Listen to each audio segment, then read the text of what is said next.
우리가 지난 2022년 6월 15일에 창세기 설교를 시작했는데요. 오늘 드디어 3년 3개월 만에 우리 창세기 강해 설교를 마치게 됩니다. 하나님께서 천지 만물을 어떻게 창조하셨는가라고 하는 말씀으로부터 시작해서 이스라엘 민족이 시작하게 됐던 4명의 족장의 이야기를 함께 나누면서 하나님께서 주신 풍성한 은혜를 함께 누렸습니다. 우리 창세기의 주제는 시작과 근원을 아는 신앙이라고 하는 주제를 가지고 우리가 말씀을 생각해 봤습니다. 시작을 아는 게 참 중요하다라고 하는 것이죠. 우리가 어디에서부터 왔는가, 세상이 어떻게 만들어지게 됐는가, 이 시작을 바르게 알아야 우리가 인생의 목적과 방향을 바르게 알 수 있습니다. 그래서 과연 우리가 어디에서부터 출발했기 때문에 우리는 어떻게 살아야 되고 우리의 근원이 어디에 있기 때문에 우리는 어떻게 살아가는 것이 합당하게 살아가는가라고 하는 것을 깨닫는 것, 이게 기독교 신앙에 있어서 참 중요하다라고 하는 것이죠. 우리가 긴 시간 창세기의 말씀을 함께 생각해 보면서 말씀의 큰 은혜를 누리신 줄로 믿습니다. 무엇보다 말씀을 통해 우리에게 은혜 주신 하나님께 감사드리고 또 귀한 시간 귀한 자리 함께 해주신 우리 교우들께도 감사의 말씀을 드립니다. 우리 시간에 하나님께 감사의 박수를, 우리 서로에게 격려의 박수를 하도록 하겠습니다. 감사합니다. 고맙습니다. 이제 야곱이 죽음을 앞두고 있었습니다. 그리고 이제 마지막으로 자신의 아들들에게 유언을 남기게 되죠. 오늘 29절의 말씀을 보십시오. 그가 그들에게 명하여 이르되 내가 내 조상들에게로 돌아가리니 나를 햇사람 에브론의 밭에 있는 굴에 우리 선조와 함께 장사하라, 이렇게 이야기합니다. 자, 야곱은 죽으면서 자신을 애굽 땅에 묻지 말고 헷 족속 에브론의 밭에 있는 가족의 묘지에 자신을 묻으라, 이렇게 이야기하죠. 30절에서도 야곱이 소개하고 있습니다만 이 밭은 할아버지 아브라함이 햇사람 에브론에게 정당한 돈을 주고 산 것이죠. 그래서 아브라함이 가족들의 묘지로 쓰기 위해서 그 땅을 갖고 있었습니다. 우리도 간혹 가족들의 묘를 서기 위해서 선산이나 장지 같은 것들을 마련해 놓겠기 때문에 우리 문화에서도 충분히 이해할 수 있는 부분이죠. 그래서 거기 자기를 장사해 달라, 이렇게 부탁하게 됩니다. 그리고 그곳에 자신의 선조들이 그 땅에 묻혀 있다라고 하는 걸 언급하게 되죠. 31절에서 이렇게 말씀해요. 아브라함과 그의 아내 사라가 거기 장사되었고 이삭과 그의 아내 리브가도 거기 장사되었으며 나도 레아를 그곳에 장사하였노라, 이렇게 말씀합니다. 자, 그러니까 그 무덤에는 할아버지 아브라함과 그 아내였던 사라, 아버지 이삭과 자신의 어머니였던 리브가가 그곳에 모셔져 있다라고 하는 것이고요. 자신의 아내인 레아도 거기에 있다, 이렇게 이야기하고 있습니다. 자, 우리는 이 말씀을 통해서 야곱이 정말 레아를 자신의 아내로서 받고 인정하고 있다라고 하는 것을 우리는 알게 됩니다. 왜냐하면 아브라함과 그 아내, 이삭과 그 아내, 그리고 자신의 아내 레아, 이렇게 소개하고 있기 때문이죠. 여러분 잘 아시는 것처럼 야곱은 사기 결혼을 해서 레아와 결혼하지 않았습니까? 원래 자기가 사랑하는 라헬과 결혼하고 싶었는데 약삭빠른 외삼촌이었던 라반에게 속아서 사실은 마음에도 없는 레아와 결혼을 하게 됐습니다. 레아가 무슨 잘못이 있었겠습니까만 그래도 레아를 보고 있으면 외삼촌에게 속았다, 이런 분노, 또 이런 속상함, 이런 것들이 커서 레아에게 쉽게 마음을 주지 못했어요. 그러나 레아와 같이 살면서 자녀들을 낳고 레아의 성품과 신앙을 보니까요, 그동안 쌓여 있었던 모든 것들이 다 풀어졌습니다. 그리고 인생의 마지막에 야곱은 레아가 정말 나의 아내다라고 하는 걸 인정하고 있죠. 그래서 자기가 죽음을 앞두고 이제 내 아내가 잠들어 있는 그 묘지에 나도 묻히게 된다, 이렇게 회상하고 있는 거죠. 레아도 남편이었던 야곱에게 사랑받지 못했던 시절들이 분명히 있지 않았겠습니까? 아마도 살아서 레아가 이야기를 들었다면 그동안 있었던 그 섭섭함들이 좀 이렇게 씻어질 수 있지 않았을까, 그런 생각을 하게 됩니다. 자, 야곱은 이렇게 자신의 숨을 멎고 이제 하나님의 품에 안기게 됩니다. 자, 33절 말씀 우리 한 번 더 같이 읽겠습니다. 야곱이 아들에게 명하기를 마치고 그 발을 침상에 모으고 숨을 거두니 그의 백성에게로 돌아갔더라. 야곱은 이제 거친 호흡을 멈추고 하나님의 품에 안기게 됐습니다. 야곱의 인생이 이제 드디어 끝이 나게 된 것이죠. 그것을 가리켜서 이제 그가 그의 백성들에게로 돌아갔다. 이렇게 이야기하고 있습니다. 우리가 앞에서 읽었던 29절의 말씀에서도요. 자신이 이제 선조들에게로 돌아갈 것이다. 이렇게 이야기하고 있습니다. 자, 성경은요. 죽음이 어떤 의미인가라고 하는 것을 우리에게 정확하게 이야기해 주고 있습니다. 죽음은 끝이 아니라 돌아감이다라고 하는 것이죠. 죽는다라고 하는 건 모든 게 끝나는 게 아니다라고 하는 것이죠.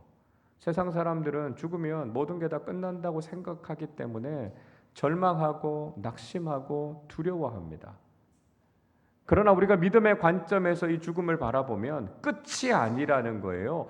원래 우리가 있던 자리로 돌아간다는 거예요. 그래서 우리가 죽음을 바라볼 때는 우리 인생에서 맡겨주신 모든 일들을 다 하고 이제 천국 본향으로 돌아가는 것, 이게 바로 우리 육신의 죽음이다라고 하는 걸 우리가 정확하게 알아야 된다라고 하는 것입니다. 그래서 우리는 돌아가야 할 본향이 있고요. 육신을 입고 이 땅에서 살아가는 삶은 나그네의 인생이다라고 하는 것을 우리가 알아야 된다는 것이죠. 이 세상에서 영원히 살 것처럼 우리가 이 세상의 가치를 추구하면서 살아가는 것이 아니라 여기는 하나님께서 우리에게 맡겨주신 사명을 다하는 곳입니다. 그래서 하나님께서 우리에게 맡겨주신 사명을 다하고 그 사명이 끝나면 주님께서 부르셔서 이제 우리는 본향으로 돌아가게 된다라고 하는 것이죠. 이 죽음의 의미를 명확하게 알게 될 때 우리는 인생을 어떻게 살아갈 것인가라고 하는 게 선명해지는 거죠. 세상 사람들처럼 세상 성공을 추구하면서 살아가는 것이 아니라 작지만 하나님께서 맡겨주신 사명이 뭔가 그걸 생각하면서 이 땅을 살아가고요. 이 땅을 떠나갈 때 이제 우리의 사명을 마치고 우리가 주님 계시는 본향으로 돌아가는구나 이 마음을 갖게 될 때 우리는 진짜 신앙인다운 삶을 살아갈 수 있게 된다라고 하는 것입니다. 자, 50장으로 넘어가면서 이제 야곱의 장례식이 진행이 됩니다. 야곱이 죽는 모습을 보고 요셉은 아버지의 죽음을 슬퍼하면서 아버지의 얼굴에 입을 맞추죠. 사랑하는 가족이 떠나가는데 왜 슬프지 않겠습니까? 어떤 분들은 그런 말씀하세요. 천국에 소망이 있는 그리스도인들이 장례식장에 가서 울면 안 된다 이렇게 말씀하시는데 전 그건 옳지 않은 것 같아요. 물론 우리가 세상에 소망이 없는 사람들처럼 아니 이렇게 가면 어떡하냐고 남아있는 우리는 어떡하냐고 가면 안 된다고 이렇게 목을 놓고 우는 건 바람직하지 않습니다. 그러나 사랑하는 가족들을 이제 육신으로 다시 만날 수 없는 그 이별의 슬픔이 왜 우리에게 크지 않겠습니까? 그러니까 울음을 억지로 참는 것도 전 바람직하지 않다고 생각해요. 우리가 슬퍼할 땐 슬퍼하지만 슬픔에 머무는 것이 아니라 하나님 나라에서 다시 만날 소망을 가지고 믿음으로 이겨내는 것이죠. 자, 그리고 요셉은 의사에게 아버지의 몸에 시신에 향 처리를 해달라 이렇게 부탁하지요. 2절을 보십시오. 그 수종드는 의원에게 명하여 아버지의 몸을 향으로 처리하게 하매 의원이 이스라엘에게 그대로 하되 이렇게 이야기합니다. 수종드는 의원, 아마도 요셉의 옆에 있었던 주치의를 이야기하는 것 같아요. 그래서 아버지 야곱이 연로할 때 아버지를 잘 돌봐주었던 그 의사가 이제 아버지가 죽고 나니까 향 처리를 해달라 이렇게 이야기합니다. 이거 여러분 아시는 것처럼 이집트에서 미라를 만드는 과정이죠. 앞으로도 살펴보겠지만 장례 이 기간이 꽤 깁니다. 그동안 시신이 부패하지 않도록 약품 처리를 해가지고 장례가 진행될 수 있도록 하는 것이죠. 3절은 이렇게 이야기해요. 40일이 걸렸으니 향으로 처리하는 데는 이 날수가 걸림이며 애굽 사람들은 70일 동안 그를 위하여 곡하였더라 이야기합니다. 그러니까 미라 만드는데 40일이 걸리는 거예요. 그렇게 해서 향 처리를 다 마쳤고요. 그리고 나서 70일 동안 애굽 사람들이 야곱을 위해서 애국했다는 거죠. 자, 이것은 총리의 아버지였던 야곱이 죽은 것에 대해서 국가적인 애도 기간, 슬픔을 표현한 것이었고요. 또 야곱에 대해서 애굽 사람들이 최대한의 고인에 대한 예우를 갖추었다라고 하는 것을 보여주고 있습니다. 자, 요셉은 이렇게 아버지를 곡하는 시간이 끝나고 바로에게 들어가서 바로에게 한 가지 부탁을 하게 되죠. 5절 말씀을 보세요.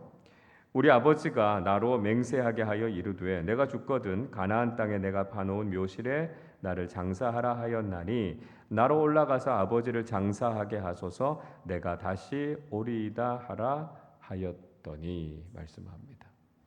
바로에게 이야기를 전해달라는 거예요. 아버지가 돌아가실 때 나를 꼭 가나안 땅에 있는 우리 가족 묘실에다가 안장해달라 아버지가 부탁했기 때문에 가나안 땅에 가서 장례하는 것을 허락해 주십시오. 이렇게 이야기하죠. 바로는 그렇게 하라고요. 아버지의 부탁대로 그 모든 일들을 잘 마치고 돌아오라 이렇게 이야기합니다.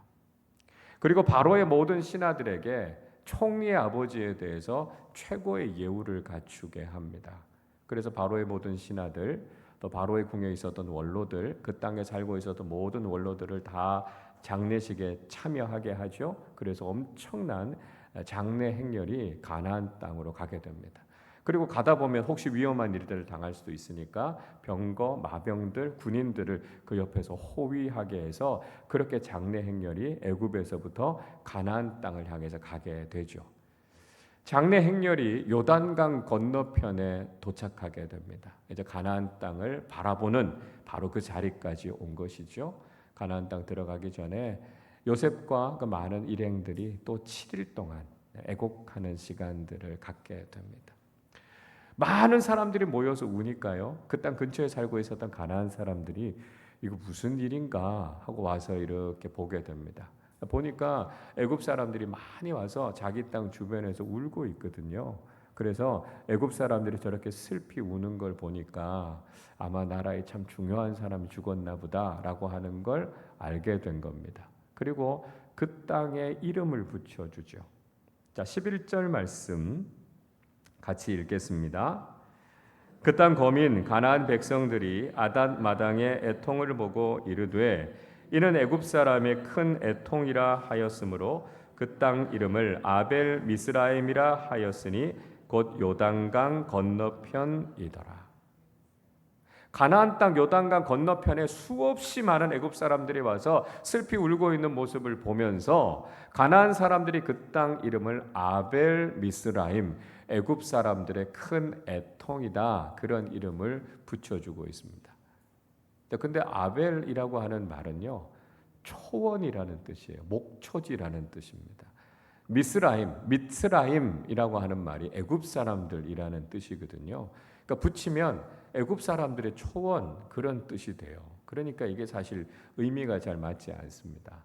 그래서 성경학자들은 에벨이라고 써야 될 말을 아벨이라고 잘못 썼다고 보고 있습니다. 에벨이라는 말이 슬픔, 애통이라는 뜻이거든요. 그러니까 아마 그렇게 쓰는 것이 맞을 것이다 이렇게 보고 있습니다. 자, 아무튼 그렇게 많은 애굽 사람들이 가나안까지 와서 저렇게 슬퍼하는 걸 보니까 참 중요한 인물, 참 기려야 될 인물을 잃었던 슬픔이 그 사람들에게 크구나라고 하는 것을 보여주고 있고 그걸 깨달았다라고 하는 것이죠. 자, 야곱의 장례식은요, 좀 인간적으로 보면 번거로운 과정들이 있었습니다. 그냥 애굽에서 죽고 애굽에서 장사됐으면 사실 절차는 굉장히 간단하고 시간도 굉장히 짧았을 겁니다. 그런데 가나안 땅까지 와서 매장을 해야 됐으니까요. 그 일들이 굉장히 번거로웠죠. 우리도 간혹 이렇게 장례를 하다 보면 장지가 좀 멀리 있어서 유족들이나 조문객들이 좀 어려움을 겪게 되는 경우들이 종종 있습니다. 자, 근데 중요한 것은요. 야곱의 이 장례는 철저하게 신앙적인 차원에서 진행됐다는 거예요. 무슨 뜻입니까? 야곱은 자기 인생의 마지막도 하나님 안에서 그 믿음 안에서 끝내기를 원했다는 거예요. 세상의 그 어떤 의미가 중요한 것이 아니라 자신의 삶도 하나님 안에서 살았지만 자기의 인생의 마지막도 신앙 안에서, 믿음 안에서 마무리하고 싶었다는 거예요. 여러분, 어떤 인생의 마지막이 가장 아름다운 모습입니까? 주님 안에서, 믿음 안에서 끝나는 삶, 인생의 마무리를 할 때 그게 진짜 아름다운 인생의 마지막이라는 것이죠. 전 목사이기 때문에 장례를 주관하게 될 때가 참 많습니다. 정말 여러 가지 장례에 참여하게 되고요. 신앙에 따라서, 가정의 문화들에 따라서 장례가 정말 다양합니다. 근데 가장 좋고 아름다운 장례는요, 온 가족이 믿음 안에서 함께 예배하고 믿음 안에서 슬픔을 이겨내는 그 장례의 모습이 가장 은혜롭고 가장 좋습니다.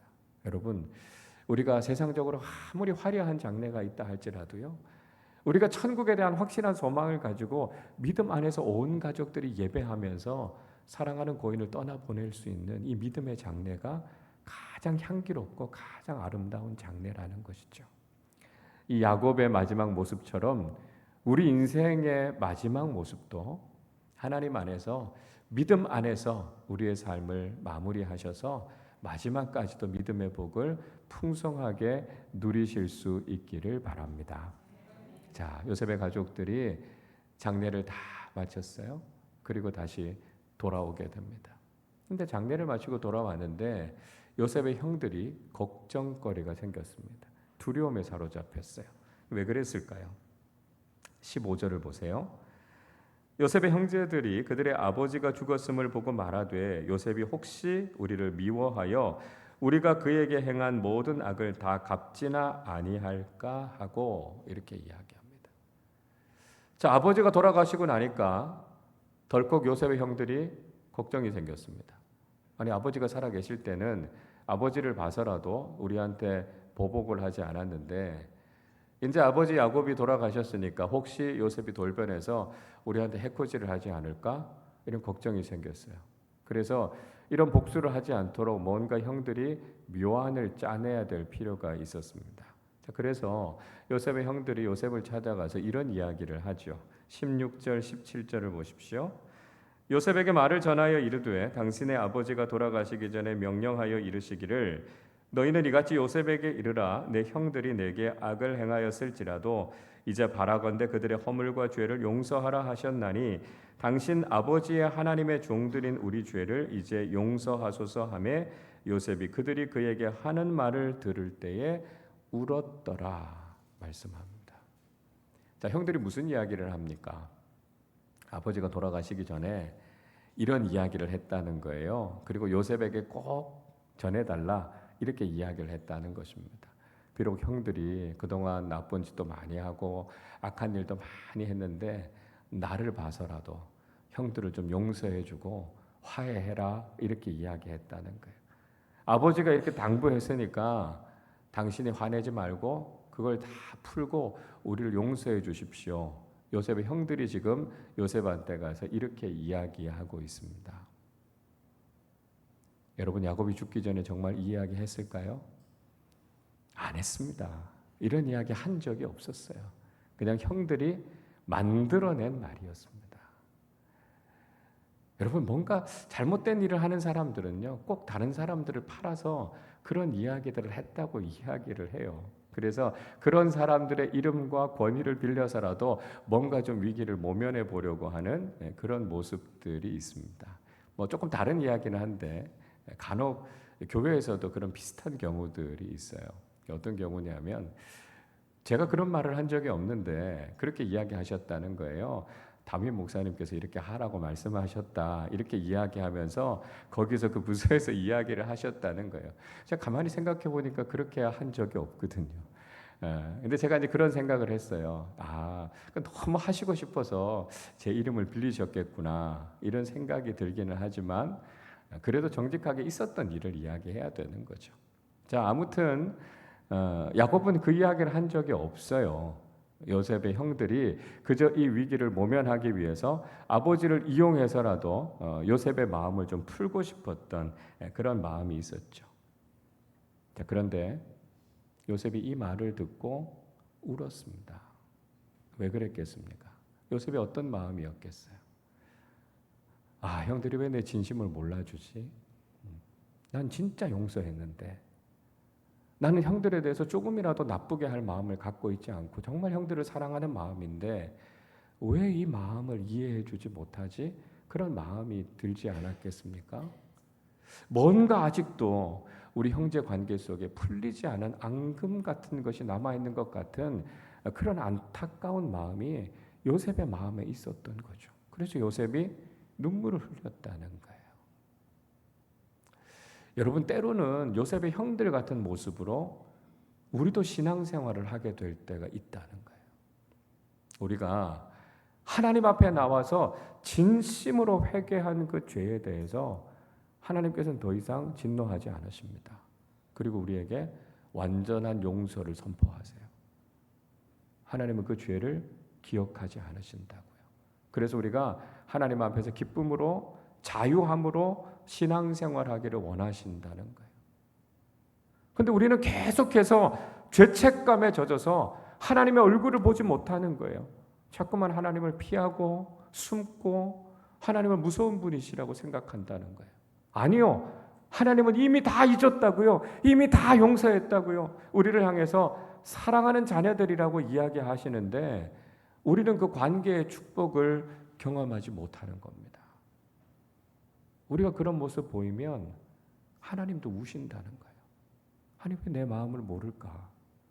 내가 너희들 이렇게 사랑하는데 하나님 앞에 나오기만 하면 하나님께서 은혜를 주시고 복을 주시고 이 놀라운 축복을 경험하게 하실 텐데 왜 스스로 하나님을 피하고 두려움 가운데 신앙생활하면서 하나님을 무서운 하나님으로 만드느냐는 거예요.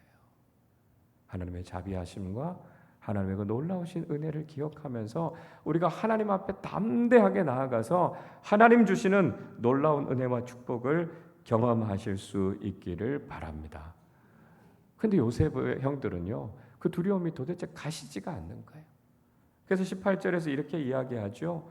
그들이 요셉 앞에 엎드려서 우린 그저 종일 뿐입니다. 우리를 그냥 종 취급해 주십시오. 이렇게 이야기합니다. 요셉은 아니라고요. 나는 형들을 해코지할 마음이 전혀 없다는 이야기를 합니다. 그리고 아주 중요한 이야기를 하죠. 선악을 판단하시는 분은 하나님이시라는 거예요. 내가 그걸 판단하지 않겠다는 거예요. 하나님께서 모든 것을 판단하실 수 있는 권한이 있으시고 내가 할 수 있는 것은요, 연약한 인간 한 사람 한 사람을 사랑하고 용서하는 일, 그게 내가 하는 일이다라고 하는 거예요. 여러분, 요셉이 개인적인 복수와 원한을 갚는 일에 빠지지 않을 수 있었던 이유가 무엇입니까?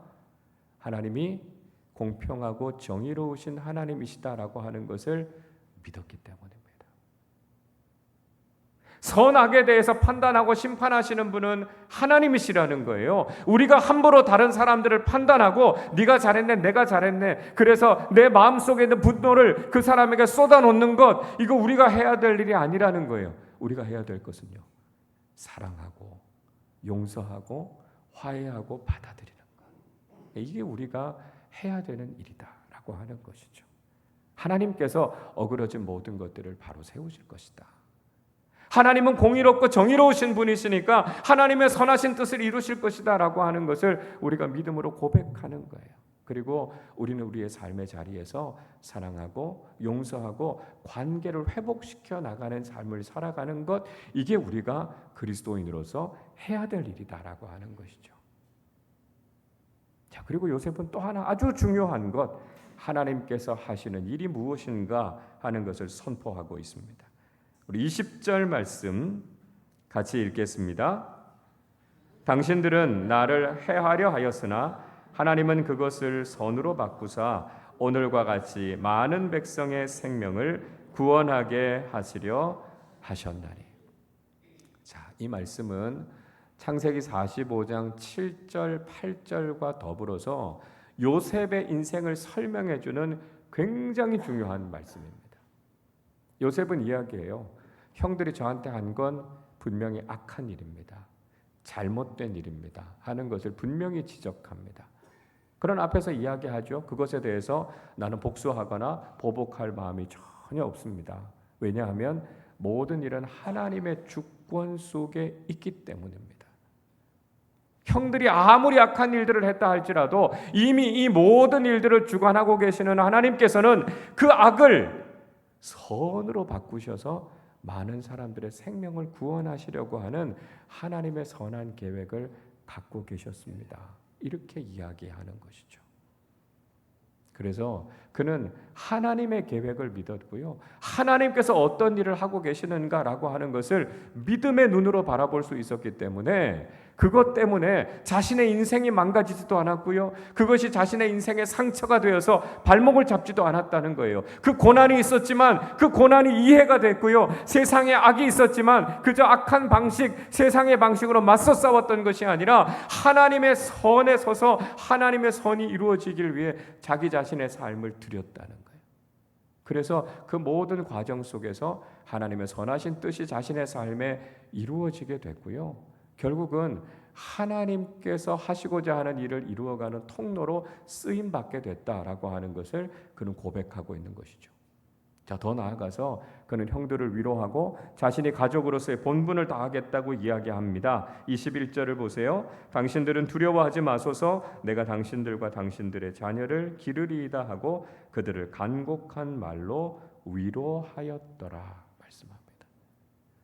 오히려 요셉은 형들을 공격한 게 아니라 그들을 위로했다고요. 걱정하지 마시라고요. 형들을 위해서 내가 가족으로서 해야 될 것들을 다 할 것이고 심지어는 당신의 자녀들까지 내가 책임지고 그들을 다 키우겠습니다. 이런 이야기를 하고 있습니다. 요셉의 역할을 통해서 진정한 화해와 용서가 이루어지게 됐다는 것이죠. 여러분, 진정한 화해와 용서는 어디에서부터 오는 것일까요? 우리가 그냥 인간적인 생각과 인간적인 관점을 가지고 이 문제를 풀어가려고 하면 문제는 풀리지 않습니다. 요셉은 인간적인 관점에서 자신의 인생을 바라봤던 것이 아니라 하나님의 관점에서 자신의 인생과 모든 관계를 바라봤다는 거예요. 인간적으로 보면 화가 나죠. 세상 살아가다 보면 억울하고 답답한 일들 당하게 되죠. 그러면 우리도 세상적인 방식으로 되갚아 줄까? 원수를 어떻게 갚아야 될까? 막 이런 생각들을 하고 우리 안에 분노가 치밀어 오르게 됩니다. 그럼 어떻게 됩니까? 관계는 점점 더 깨어지고 악순환이 일어나게 되고요. 결국 서로에게 상처를 주고받게 된다는 것이죠. 그러나 하나님의 관점에서 모든 것들을 바라보면 내 인생에 있는 고난도 하나님의 계획과 섭리 안에 있었구나 하는 것을 알게 되는 것이죠. 나는 다 이해할 수 없지만 선하신 하나님의 섭리 속에서 우리의 인생을 바라보면 내 생각보다 더 크신 하나님의 뜻과 계획이 있었구나라고 하는 것을 우리가 깨닫게 된다는 것이죠. 그래서 우리의 인간적인 생각을 내려놓고 하나님의 선하신 뜻을 구하면서 기도하게 됩니다. 그리고 하나님께서 하시는 일들이 더 완전하다는 것, 선하다는 것을 우리가 고백하게 되죠. 하나님이 하시는 일들을 찬양하게 되고요. 하나님이 하시는 모든 일들에 순종하게 된다는 거예요. 인간적인 생각을 우리가 내려놓고 인간적인 관점만을 바라보는 것이 아니라 하나님의 관점에서 하나님의 섭리라고 하는 틀 안에서 우리의 모든 인생을 바라볼 때 비로소 우리의 인생의 모든 문제는 풀리게 되고요. 깨어졌던 모든 관계들 회복되는 놀라운 은혜를 경험하게 된다는 것입니다. 자, 요셉도 이제 죽음 앞에 서게 됐습니다. 가족들과 함께 애굽 땅에서 살면서 110세까지 요셉이 살게 됩니다. 에브라임의 3대 자손까지 또 므낫세의 손자까지 요셉이 다 양육하고 이제는 노년이 돼서 요셉이 죽게 되죠. 그리고 아버지 야곱처럼 요셉도 유언을 남기게 됩니다. 24절 말씀 같이 읽어보겠습니다. 요셉이 그의 형제들에게 이르되 나는 죽을 것이나 하나님이 당신들을 돌보시고 당신들을 이 땅에서 인도하여 내사 아브라함과 이삭과 야곱에게 맹세하신 땅에 이르게 하시리라 하고 요셉도 자신의 종말을 직면합니다. 이제 나도 죽는구나 라고 하는 걸 인정하죠. 애굽의 총리로서 그 막강한 권력을 가지고 있는 자신이지만 자기도 한계가 있다는 거예요. 나도 이제 죽게 되고 이 세상을 떠나게 되고 이제 더 이상 가족들의 울타리 역할을 해줄 수가 없다라고 하는 것을 이야기합니다. 그러나 나는 죽게 되지만 하나님께서는 변함없이 사랑하는 우리 가족들의 보호자가 되셔서 그들을 인도해 주시고 이끌어 주실 것이다 라고 하는 확실한 믿음이 있었다는 거예요. 여러분, 우리도 마찬가지입니다. 우리가 가족을 아무리 사랑해도 우리가 가족을 영원히 지켜줄 수 없습니다.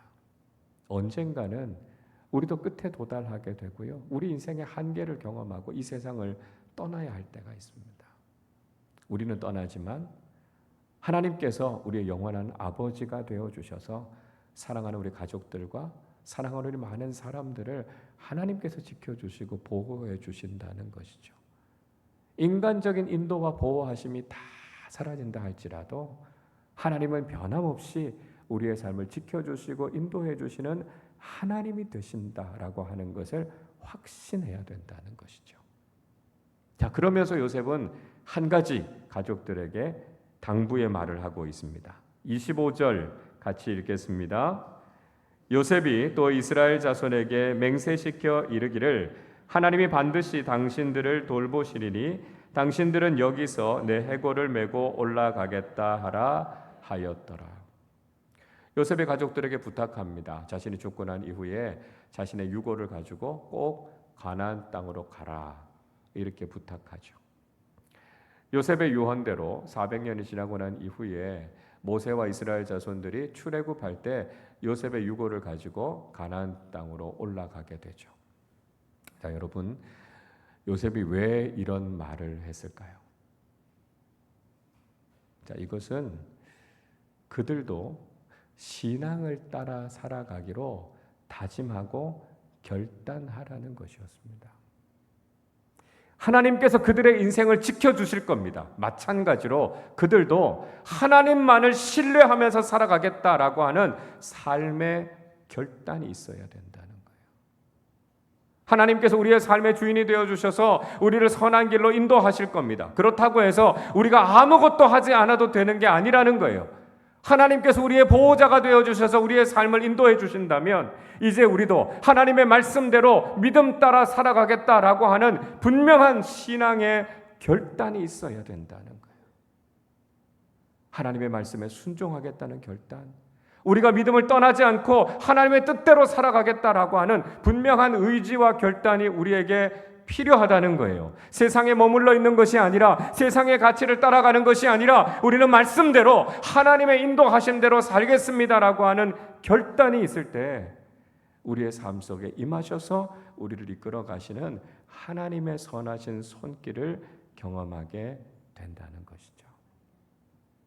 우리는 오늘 야곱의 죽음과 요셉의 죽음을 살펴보면서 창세기 말씀을 마치려고 합니다. 야곱과 요셉은 그 인생을 살아가는 동안도 믿음 안에 살았지만 인생의 마지막 순간에도 하나님을 경외하는 아름다운 믿음을 가지고 그 인생의 마침표를 찍었습니다. 여러분, 우리도 마찬가지의 모습이 되어야 합니다. 삶을 살아가는 동안에도 정말 하나님 보시기에 바람직한 믿음의 사람들로 살아야 하겠고요. 인생의 마지막 순간에도 우리가 죽음 넘어 우리가 돌아가야 할 천국 본향에 있음을 분명히 알고 믿음으로 그 본향을 향해 당당하게 걸어가는 사람들이 되어야 하겠습니다. 우리에게 주어져 있는 귀한 믿음의 삶을 마치고 하나님께서 우리를 영원한 본향으로 인도해 주실 그 믿음 가지고 이 땅을 살아서 이 땅을 살아가는 동안에도 귀한 믿음의 사람들로 살아가시고 이 땅을 떠나더라도 우리의 아름다운 신앙의 향기와 믿음의 족적을 우리의 후손들에게 잘 남겨주는 복된 믿음의 사람들이 되셔서 하나님께 영광을 돌려드리는 귀한 믿음의 사람들로 살아가시기를 주님의 이름으로 축원합니다. 우리 시간 함께 찬양하고 기도하겠습니다. 영원한 시간을 빚으시고 라고 하는 찬양입니다. 우리가 언젠가 야곱처럼 요셉처럼 주님 맞이할 그때가 될 때 우리가 인생의 모든 고뇌와 눈물을 다 벗어버리고 주님의 품에 안기는 천국 백성들로 살게 해 주십시오. 우리 한번 고백하면서 함께 찬양하도록 하겠습니다.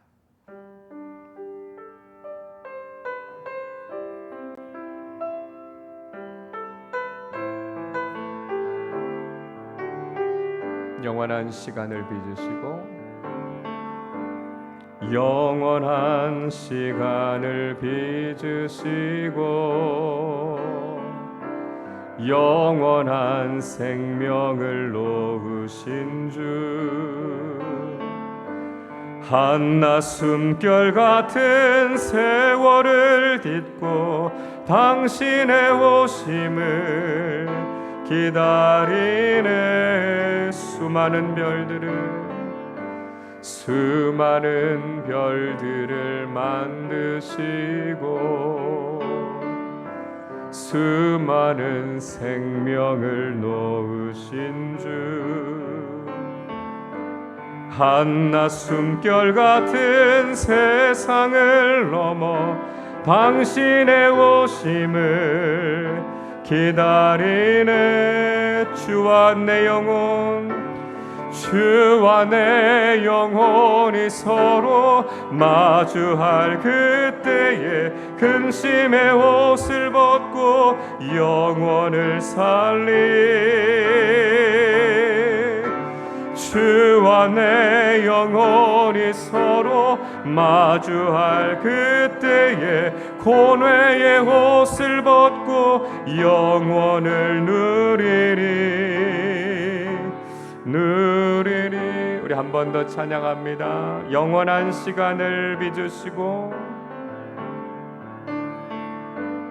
영원한 시간을 빚으시고 영원한 생명을 놓으신 주 한낮 숨결 같은 세월을 딛고 당신의 오심을 기다리네 수많은 별들을 만드시고 수많은 생명을 품으신 주 한낮 숨결 같은 세상을 넘어 당신의 오심을 기다리네 주와 내 영혼이 서로 마주할 그때에 근심의 옷을 벗고 영원을 살리 주와 내 영혼이 서로 마주할 그때에 고뇌의 옷을 벗고 영원을 주와 내 영혼이 마주할 그때 주와 내 영혼이 서로 마주할 그때에 근심의 옷을 벗고 영원을 살리 주와 내 영혼이 서로 마주할 그때에 고뇌의 옷을 벗고 영원을 누리리.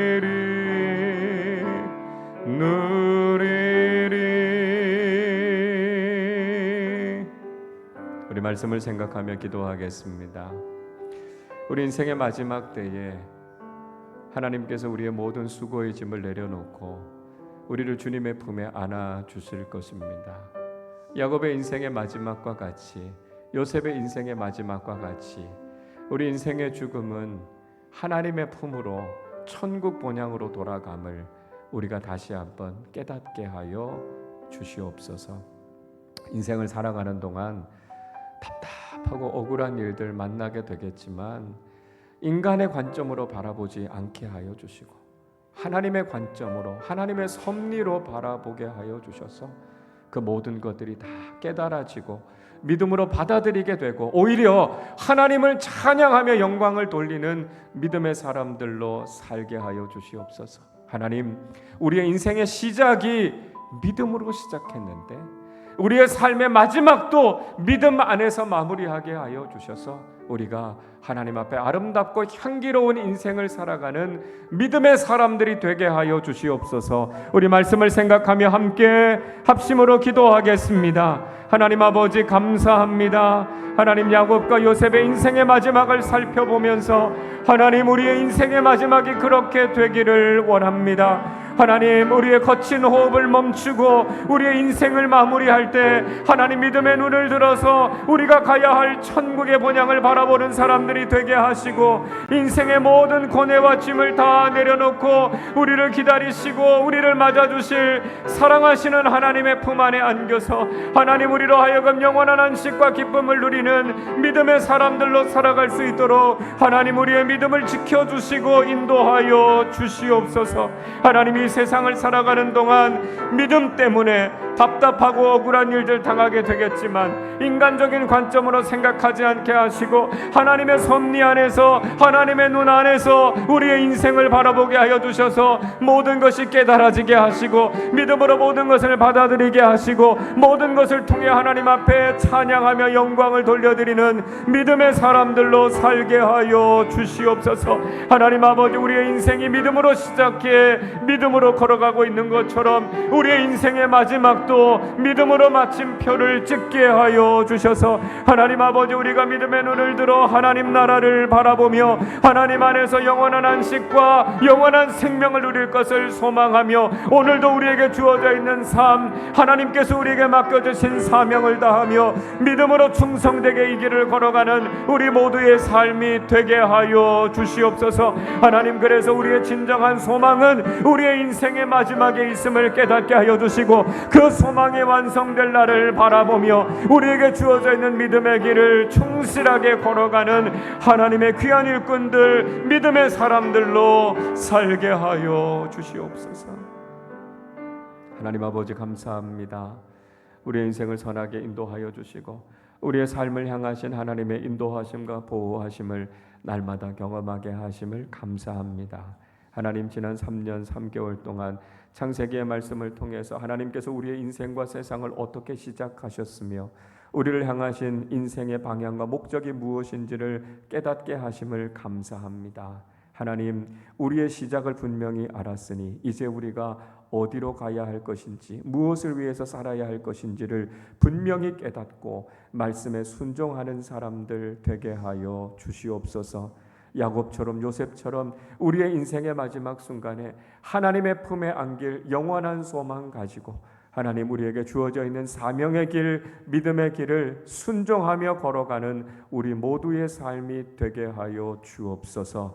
믿음으로 우리의 인생을 시작했고 우리가 지금도 믿음의 여정을 걸어가고 있습니다.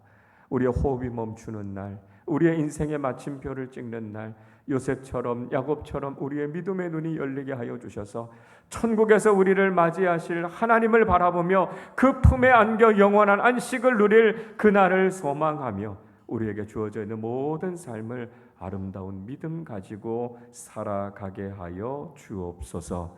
감사드리며 우리 주님 예수 그리스도의 이름으로 기도하옵나이다. 아멘.